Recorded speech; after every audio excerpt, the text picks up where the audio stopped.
Hey, everybody. I'd like to welcome Crystal Cassidy, spiritual scientist and founder of the SoulPod app.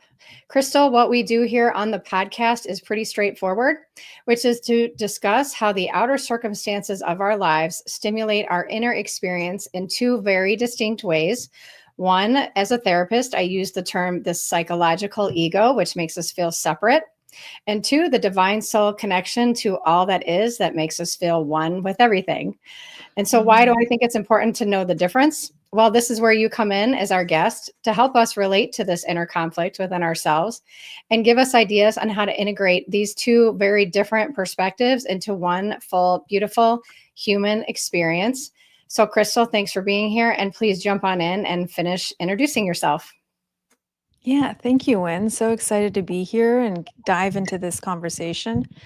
Yes, I'm the founder and CEO of SoulPod, which you can find us at www.soulpodapp.com.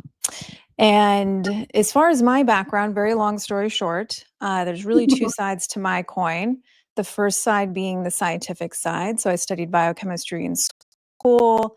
I worked Mm, in toxicology research, early stage cancer research, mm. and got into later stage research and then genomic diagnostics, and was involved with the first blood test to determine solid tumors genomic state. So whether you could get immunotherapy or different types of treatments based on your blood instead of having to get an invasive biopsy. So really exciting stuff on the science side.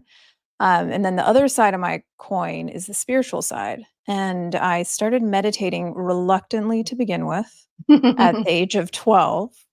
And this was through a very traditional form of martial arts, Goju-Ryu, for those of you martial artists out there.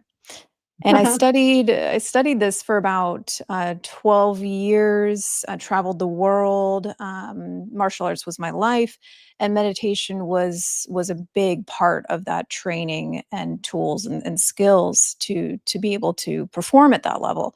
And so, at first, meditation for me was a way to get into that flow state, this really relaxed but aware state, so that I could perform at my highest ability. But as I got older, I started having mystical experiences, and Mm. the analytical mind couldn't really explain those experiences. And so it just started to become more and more of a love affair, the spiritual journey as I got older, which when I had the opportunity to build something myself, I was like, I want to build a platform for spiritualists, for these spiritual scientists, kind of like me, that maybe have had some exposure to meditation but want to go deeper. And so we provide that platform for the modern mystics.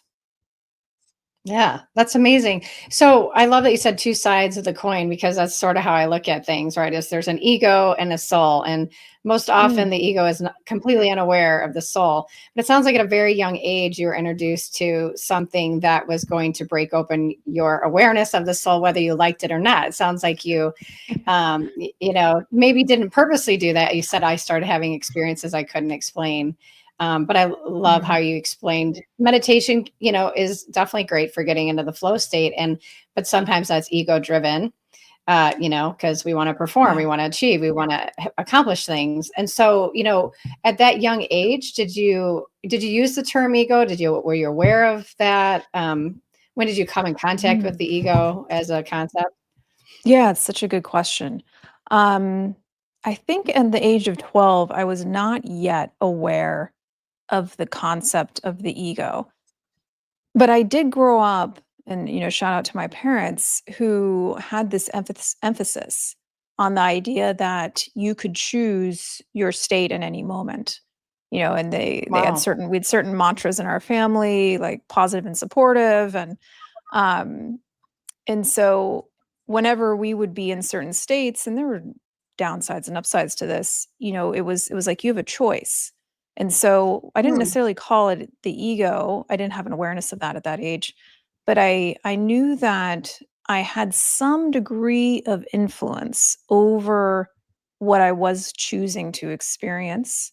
Mm. Um, and and I also was pretty early on exposed to my parents went through the form. I don't know the landmark.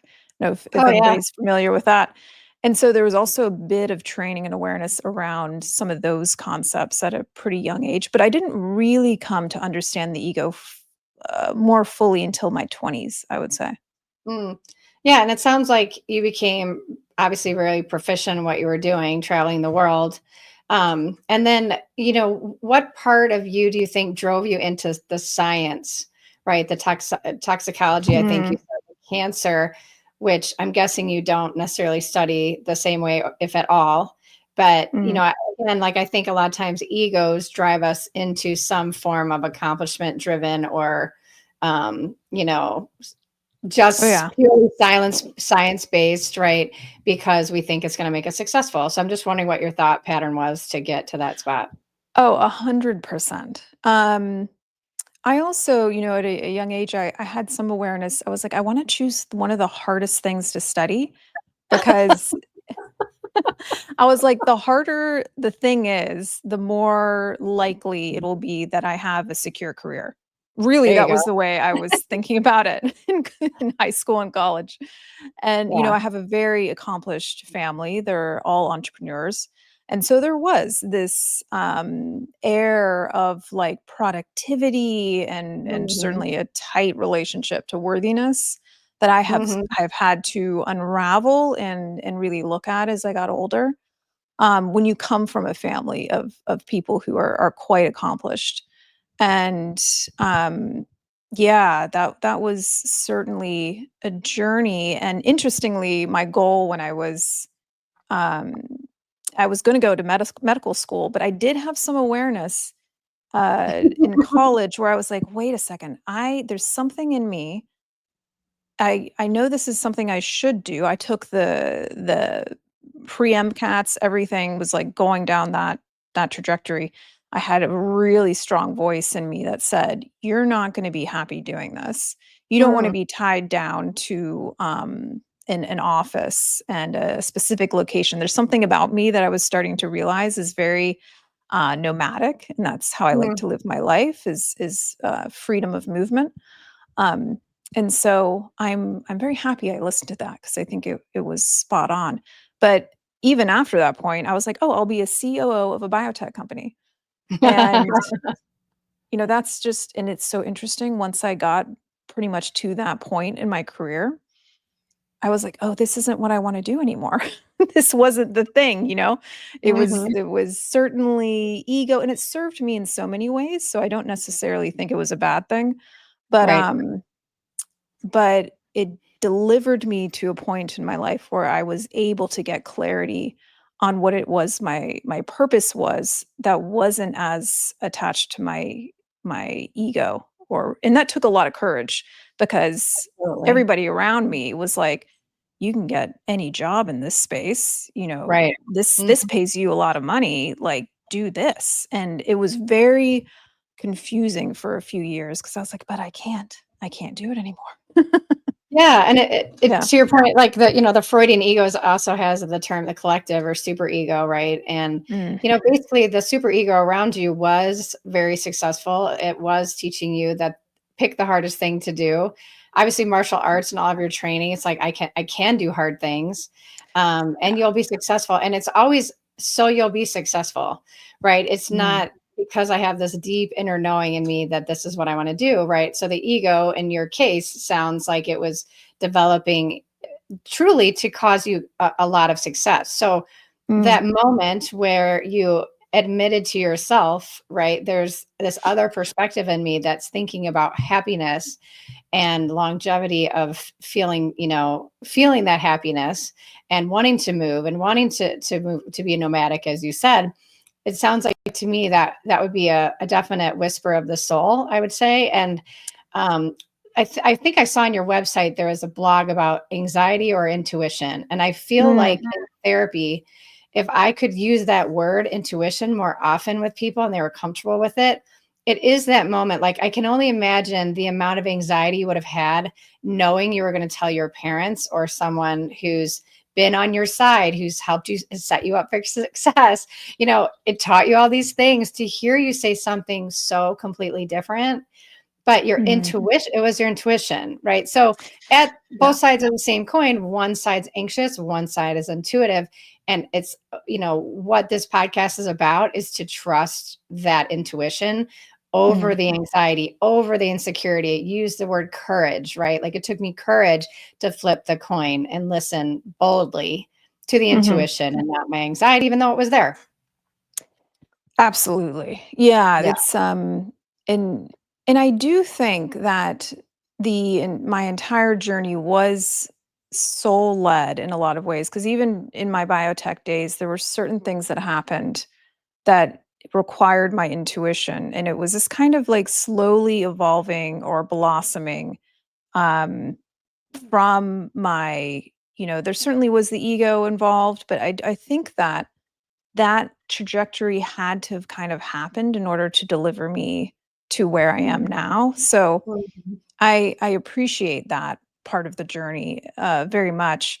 But there was a point in time where there was I think this is where the soul connection really started to become very prominent.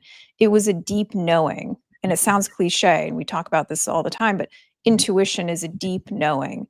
It's Mhm. very it's very calm, it's very simple, it's Mhm. very clear. It's not rushed, it's not anxious, it's not fearful.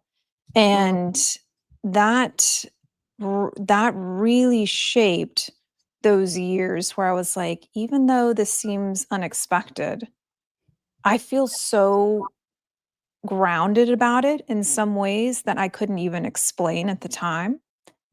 And I continue to feel that in so many ways in what we're doing right now, and how I'm kind of moving throughout my life. And so that voice, that soul connection has certainly become stronger and stronger and stronger over the years. And it doesn't matter to me as much what other people think, Mhm. or, it just doesn't affect me like maybe it used to. Yeah, and I love what you said about appreciating the journey. Mhm. And often in therapy, I hear people talk about regretting the past. Mm. And what I want to help people do through the podcast is help people integrate, right? Yeah. Integrate the fact you can't forget that you went to fifth grade. I'm sorry, you just can't. So stop trying to forget about it, regret it. You just want to appreciate Yeah. that you went through fifth grade, and you want to appreciate what it taught you at the time. You want to appreciate the stepping stones that it gave you or didn't give you, and that pain helped transform you also. There's all kinds of ways, but the word regret just is thrown Mm. around so often in my office. And I love that you said it, you learn to appreciate. And I think that appreciation probably moved you quicker through to finally Mm. trusting fully the intuition, right? Like you said, I was just so drawn to that calm, the knowing, which it is. That's what I would call it as Mm. well. And Yeah. so how did you start to really make this transition where you were really listening to the soul, really, you know, full on in, changing your Full lifestyle, on in. Yeah. becoming nomadic, building this app for people. Um, Yeah, I think that I was waffling a bit for a while. sure. And then certainly when I got severely ill, everything had to stop. And interestingly, looking back on that, I'm like, that was probably a pivot point where I was like, what I was doing was, I could not go back to that, Mm, and it was severely ill. I was deep into my spirituality. I was have been meditating every day for over a decade, and the deeper I went, the more interesting that it got. And then these worlds really collided with my severe illness, and helped me get increasing clarity, I think, at that point. mm, And I did have some spiritual mystical experiences in that kind of liminal state, being confronted with death and having to mm, really learn how to surrender. I learned a whole new um perspective on surrender and what that can really mean when it matters, when mm, you're in the real difficult fight for your life, really. And so once I experienced that, I think something foundationally shifted within me. It's like I faced my greatest fears. I faced death. I mm, felt death. I felt the familiarity of death.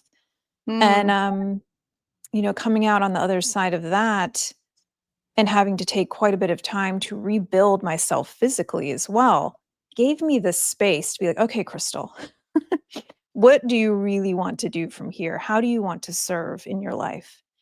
And Wow. that was certainly a pivot point for sure. Can you speak more on the word familiarity of death? I've never heard anyone say that before. Yeah, I just got chills. Ooh. Yeah, it was I felt see if I can explain this.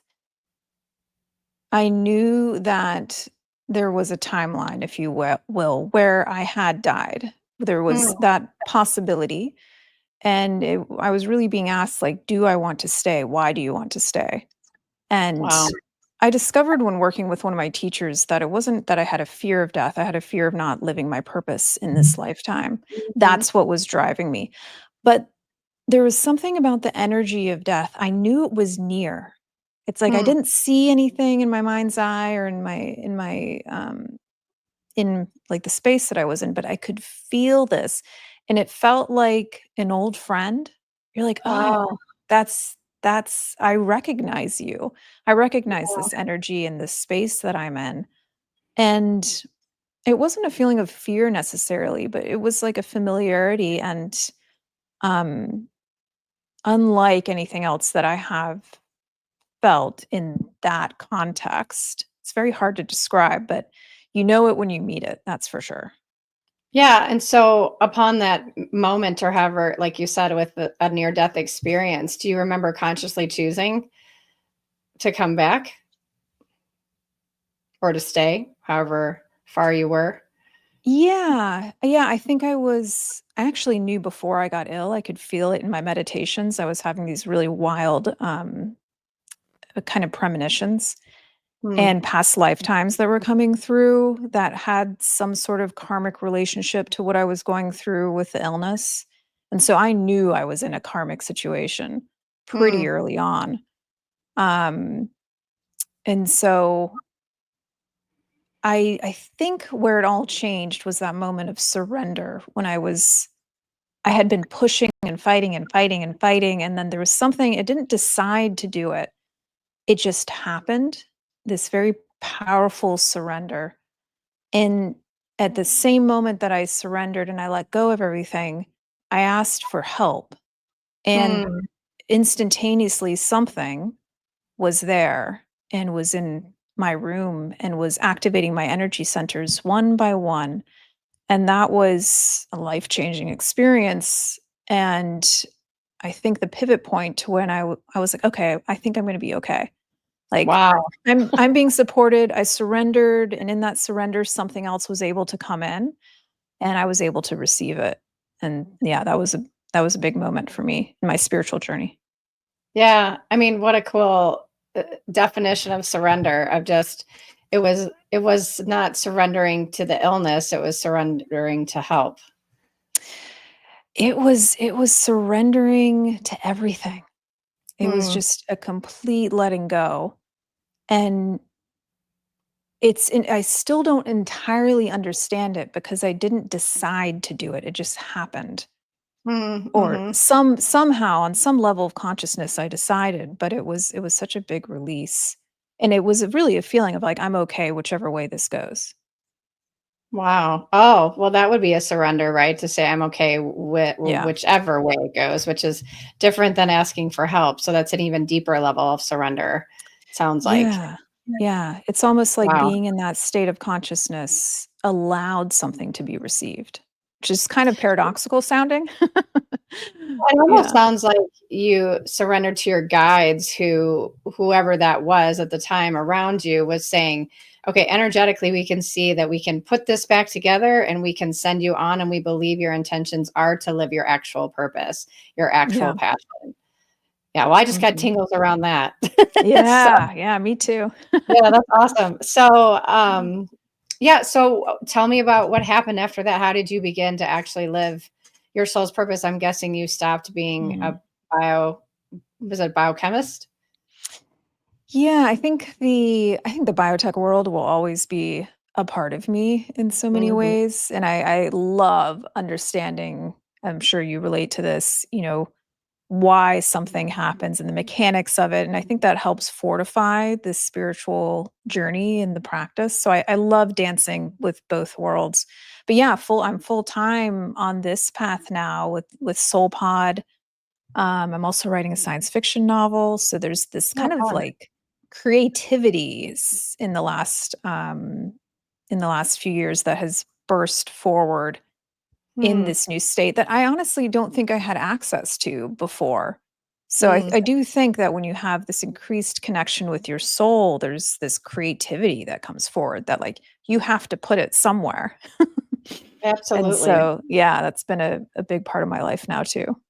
Yeah, I've seen a lot of people, including myself. I wrote books, and then Oh, other cool. people have done art that I've had on the Yeah. podcast, or one person weaved in real time while she was talking to you, and she after her Kundalini awakening. So yeah, I mean, again, like whatever puts us here wants us to have human experiences, and part of that is making stuff.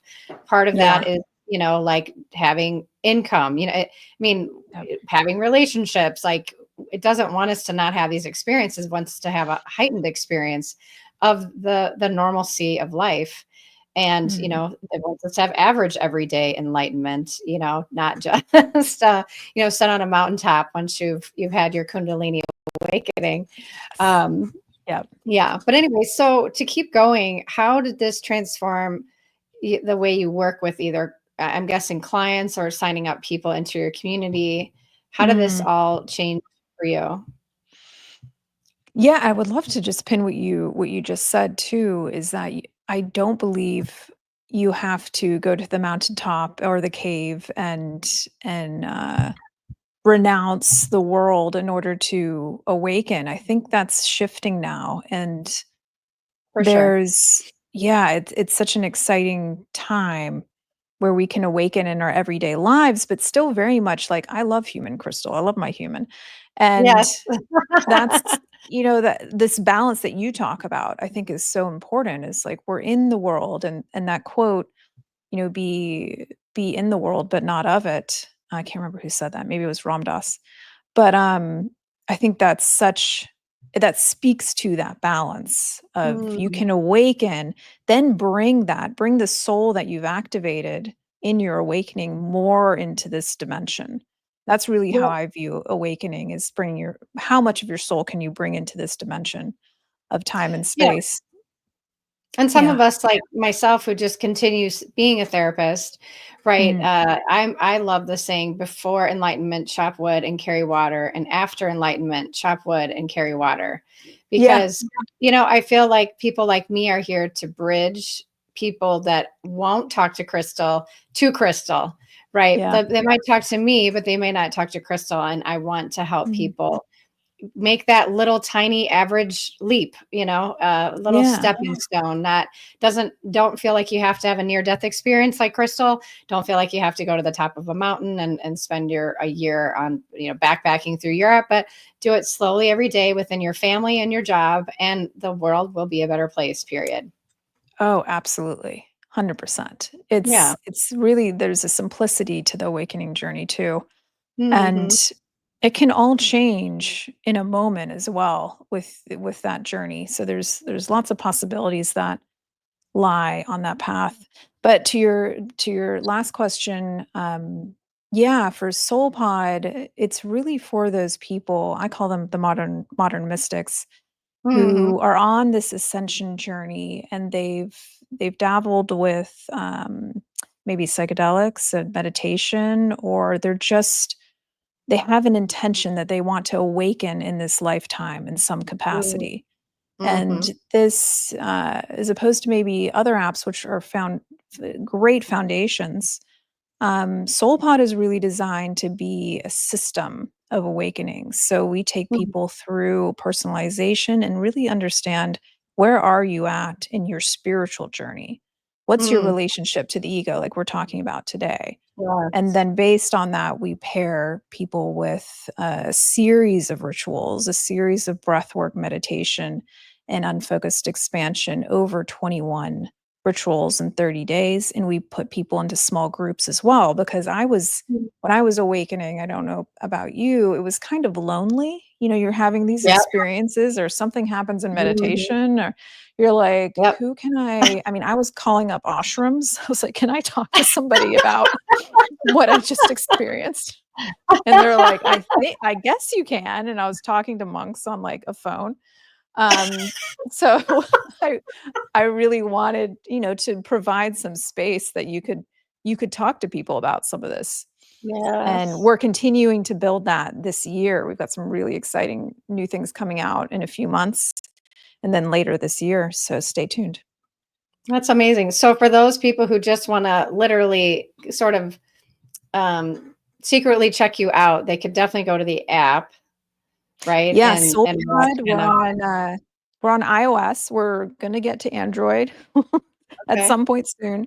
You can also find us online at soulpodaapp.com. We also have a retreat coming up with a few spots open in Joshua Tree in August, end of August.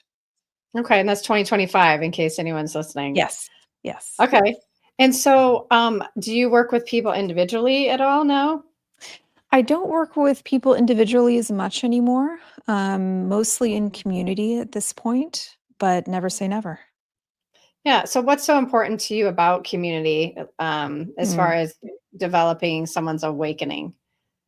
I think community is going to be increasingly important. I think the age of being led by one person is like the person to look to, I think, is ending. There's Mm, still amazing teachers, and certainly I have mine, but I think this community awakening is really powerful. And it's people that are walking alongside of you on your path. And they maybe even be a few steps behind, a few steps ahead. But at least in my experience, having that community is huge, and it becomes its own consciousness, its own container of mm, transformation. mhm. And I've certainly felt that when we're in community together. So I think it's especially in these days and times of increasing change, um, looking to your left and your right and in front of you and behind you, I think is going to be really important. Yeah, I love that. And I love that this must be your true passion is to help people form the community itself Yeah. and to feel supported in a personalized, individualistic way, which sounds paradoxical in a way, but that is It does. really Yeah. not because you're saying that the individual is not looked at in a hierarchical sense, which is what the ego does or measures your how Mm, far have you gotten, right? Or how many degrees have you had, or how many black belts do you gosh. have, or are you a guru yet? You know what I mean? Like there's just so Yes.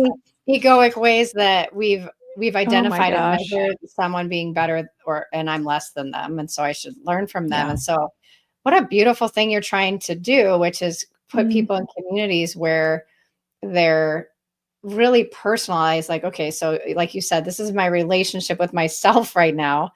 And you're right. like, "Oh, I think specifically this community group, this small group would be really beneficial for you rather than trying to watch the YouTube video of someone with 10 million views who's never going to speak to you, who's never going to, know you as a person. And that can also, to your point, feel very isolating, right? Oh yeah.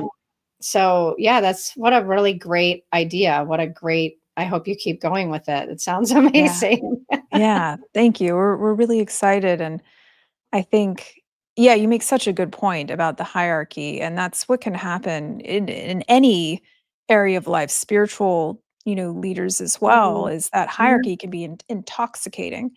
And Yep. so there's something very powerful about bringing that into close community, which builds this level of safety and trust. And I think opening our hearts together and having that moment of vulnerability is so connective. And we start to remember that we are much more similar than we are different. And that's a big Absolutely. part of the community mission as well, is to remember that. Yeah, and I would say for people who don't want to get lost in in a crowd, right? Or even a community, I feel like in the age of Aquarius, that we're moving into, that the idea is to become completely yourself, completely your individual. Yeah. Right. But there's something paradoxical about like, but you need a community to do that. Mhm. You really Yeah, it's do. yeah, it's really it is interesting because meditation is inherently a individual experience. Yeah. It's Yeah. the Yeah. you're literally sitting with yourself and exploring the self. And then but it's that moment after your meditation, which we used to have a lot of space for around Mm, the fire. We would have conversation, we would be in community after an experience. That's we can talk about integration and all of those things, but I find that the people who are around me on my spiritual journey, those the small group of people, now a bigger group of people, but they tend to be mirrors for me as well. So a lot of times they're there for a reason and mhm. you're becoming these mirrors for each other. So there's always something to learn in that space, I think. Yeah, for sure. And I would say, as the leader or the organizer of that, I guess to help people again discern what we're trying to say that you do is, I think the ego would tell you who to listen to pick, something about your life. Like the ego Mm, would walk you over to a barrel of apples and say, you should eat this particular apple the way I tell you to eat it. And I think what your community is doing is saying, let me help you discern how you pick your apple. Does yes. that make sense? Oh, that makes so much sense. You put that beautifully. It's Yeah. developing your own guidance system. It's always there. You just got to turn it on and up. Yes. But And we do need that's yeah. community, I think, to help you say, like, well, this is how you discern for yourself. Yeah. Right? It's almost like walking a child over to like, this is how and lovingly do that. And you do need guidance still, Yeah. that's why we shouldn't go to the mountaintop by ourselves, you Yeah. know, and, Yeah. and not just meditate, because meditating again is just your own personal experience. And as you come into these communities, I'm guessing those people end up feeling like they're supporting another person, and it just ripples out and is beautiful. Absolutely. Yeah. That's awesome. Well, thank you so much for being here. I appreciate your time. Thank you, Um, Win. yeah, how would you like to be found if people want to find you? Yeah, best place is soulpodapp.com. If you want to shoot me an email, crystal@soulpodapp.com. And then check out our retreat, check out SoulPod, and check out our Instagram. You can also find us there. And thank you so Yeah. much for being in conversation with me today. This was really fun.